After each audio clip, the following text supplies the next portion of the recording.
জিহাদ এক জিনিস, জঙ্গিবাদ আরেক জিনিস। জঙ্গিবাদ হচ্ছে মানুষের অকল্যাণ করা, মানুষের সম্পদকে নষ্ট করা, মানুষের উপর জুলুম করা হচ্ছে জঙ্গিবাদের অপর রূপ। চিল্লায় বলেন ঠিক কিনা?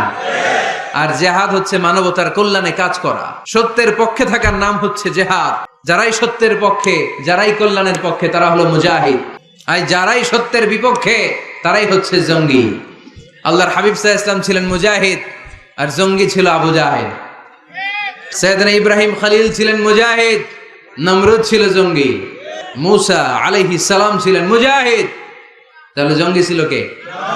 চিল্লায় বলেন কে? এখানে আপনারা যারা কোরআনের পক্ষে, প্রত্যেকে এক একজন মুজাহিদ। চিল্লায় বলেন ঠিক কিনা?